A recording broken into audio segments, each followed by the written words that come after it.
J'en fais plus à la maison maintenant. Cuisine, plus de ménage. Je ne fais pas ça aussi bien qu'elle le voudrait. Elle est pas mal plus exigeante que moi. Mais je fais ce qu'il y a à faire. Comme ça, elle n'est pas obligée de le faire. C'est ça le but, pas vrai? Elle ne devrait pas être obligée de le faire. Moi, j'ai commencé à faire la vaisselle, une chose que je déteste. Je fais un petit peu plus le ménage, tu sais. Des tâches qu'on aurait dû partager dès le départ, mais ça s'est pas passé comme ça. C'est toujours elle qui s'en est occupée. Quand elle a commencé sa chimiothérapie, elle ne voulait pas que je fasse la vaisselle. Elle commençait à la faire, puis je disais, non, non, ne fais pas ça, reste assise, je vais le faire. Elle répondait, mais tu n'aimes pas ça. Et je lui disais, c'est la vie. Je fais toutes sortes de choses. Ma femme a toujours dit que si ce n'était pas de moi, on ne déjeunerait jamais chez nous, parce qu'elle ne se lèverait pas. Alors tu sais, c'est normal pour moi de faire ça. Puis bien d'autres choses aussi. C'est encore plus vrai avec le cancer. Je dis de ne rien lever à la maison. Quand je vois qu'elle est fatiguée, je lui dis, chérie, tu devrais aller te coucher. Et elle répond, tu as raison, je pense que je suis fatigué. En fait, ça fait 5 ans que je suis fatigué. Je suis en même temps le gagne-pain principal et l'homme au foyer. C'est comme si c'était moi qui tenais tout ensemble. Je fais beaucoup plus de choses avec les enfants qu'elle pourrait faire elle-même. Je lui laisse le temps de s'occuper d'elle, de guérir. Par-dessus le marché, je fais du temps supplémentaire pour réussir à joindre les deux bouts. Faut que je travaille de longues heures parce que je suis à mon compte et j'ai pas d'avantages sociaux.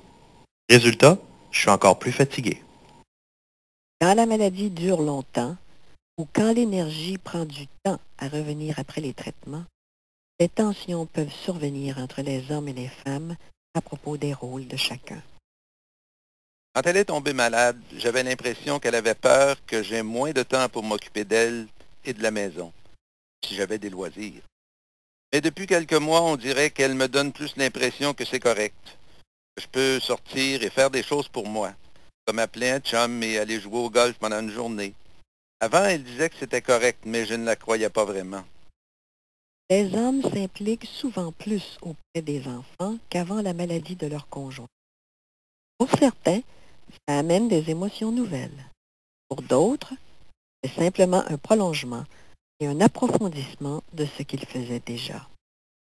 Avant la maladie de ma femme, si le petit pleurait au milieu de la nuit, je l'entendais même pas. Mais elle se levait tout de suite pour aller voir ce qu'il avait. Maintenant, les choses ont changé. Je pense que cela choquait au début, comme si j'essayais de lui enlever son rôle de mère. Mais d'un autre côté, elle savait bien qu'elle n'était pas capable de faire tout ce qu'elle faisait avant. Et ce qui comptait surtout, c'est que le petit soit entre de bonnes mains. Je m'occupe plus de mes enfants au jour le jour, mais en accordant plus d'importance aux émotions qu'avant. Je me suis toujours impliqué, c'est pas la question. Mais avant, je leur aurais jamais demandé des choses comme qu'est-ce que ça te fait la maladie de ta maman? Comment te sens-tu? Je le fais maintenant. Ma femme a le cancer de l'ovaire, mais en fait, c'est toute la famille qui a le cancer de l'ovaire. Ça envahit tous les aspects de notre vie familiale. Ça m'affecte. Ça affecte nos enfants. On en parle, c'est sûr, mais ça ne disparaît jamais. Plusieurs des hommes que nous avons interrogés trouvaient qu'il était important pour eux de jouer un rôle au niveau pratique, comme de faire des recherches et organiser l'information médicale au sujet du cancer de leur conjoint. Je l'ai aidé à faire des recherches. Elle lisait un livre, puis je le lisais moi aussi, et on en parlait. J'essayais de l'orienter dans la bonne direction. En fait, la plupart du temps, j'essayais de l'empêcher d'aller dans la mauvaise direction. Internet est une source d'informations fantastique, mais ça peut être aussi une énorme banque de statistiques ennuyantes qui ne nous aident pas vraiment. De mon côté, je n'ai jamais remis en question le fait que je serais là. J'écouterais ce que le médecin dirait. Je chercherais à comprendre. Parce elle pouvait aussi bien sortir du bureau du médecin sans avoir entendu la moitié de ce qu'il lui avait dit. C'est moi qui posais des questions. C'est moi qui disais pourquoi ceci, pourquoi cela, c'est quoi nos options, et des choses du genre. Même si les changements d'ordre pratique ont constitué un défi pour tous les hommes que nous avons interrogés, plusieurs nous ont parlé en termes plus généraux d'accorder davantage de priorité à leur conjoint, de faire plus souvent passer ses besoins à elle avant les leurs. Parfois, ça voulait dire s'adapter aux nouveaux comportements des femmes. Ma femme, c'est une personne qui a toujours eu le contrôle. Mais à ce moment-là, elle n'était plus aussi forte, tu comprends? Elle a fait une crise d'angoisse quand ils lui ont branché la chimio. Je l'ai jamais vu perdre les pédales comme ça. C'était clair que la situation était rendue plus difficile. Évidemment, j'ai été porté à la réconforter plus que jamais que je l'ai fait auparavant. Elle n'avait jamais l'air d'avoir besoin que l'on s'occupe d'elle avant. J'essaie de la laisser réagir comme elle en a envie, sans essayer de la faire changer d'humeur ou d'opinion. Tu sais, je la rassure quand elle se sent vraiment mal. Je lui dis que c'est normal et c'est compréhensible qu'elle se sente comme ça.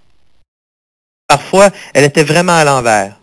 Ça allait, et ça venait comme ça pendant longtemps. J'essayais de la réconforter. J'essayais de parler avec elle pour lui faire oublier. J'essayais d'être près d'elle.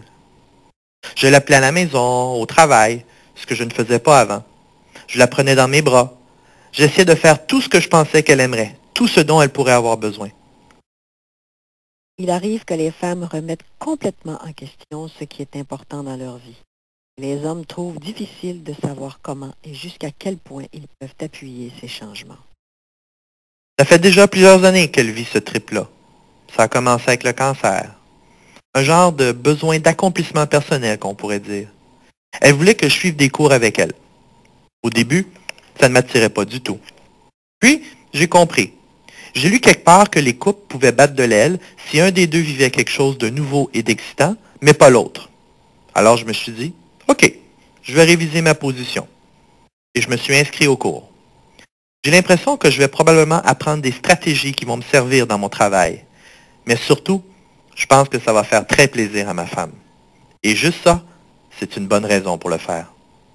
Je pense que la chose qui me frappe le plus, c'est à quel point la guérison prend du temps. Elle avait dit dès le départ qu'elle profiterait de l'expérience du cancer pour faire le ménage dans sa vie. Et ça prend beaucoup de son temps, et ça a un impact sur moi. C'est comme si on se promenait dans un immense centre commercial et qu'elle cherchait ce qu'elle veut de la vie maintenant qu'elle a eu le cancer. Et mon travail à moi, c'est de la suivre avec le panier. J'ai pas mon mot à dire là-dedans. C'est elle qui décide ce qu'elle veut et je peux choisir de vivre avec ou non. Les tentatives des hommes pour mieux répondre aux besoins de leur conjointe semblent importantes pour la plupart d'entre eux. Et si le changement est trop radical, certains hommes peuvent éprouver du ressentiment par rapport à la nécessité pour eux de s'adapter. Tu commences à t'inquiéter tout le temps à propos de l'autre, continuellement. Tu as toujours ça en mémoire, puis tu en viens à vouloir et tu viens à en vouloir à ces pensées-là qui te trottent continuellement dans la tête. Tu te sens complètement inefficace et à tellement de points de vue. Je ne sais pas comment te dire ça, j'avais l'impression que je vivais seulement à moitié. Parce que j'avais mis ma vie de côté pour penser à sa vie à elle. Maintenant qu'on lui a aussi découvert une tâche de vieillesse, je pense qu'il faut vraiment que je recommence à faire les choses que je faisais avant. Je faisais de moi une personne saine, entière, et qui me rendait heureux. Et ça, c'est important. Il ne faut pas se perdre complètement dans la vie de l'autre et dans sa maladie. Si je réussis à éviter ça, je peux être complètement présent pour elle. Si je me perds moi-même, je suis bon à rien. Comprends-tu ce que je veux dire?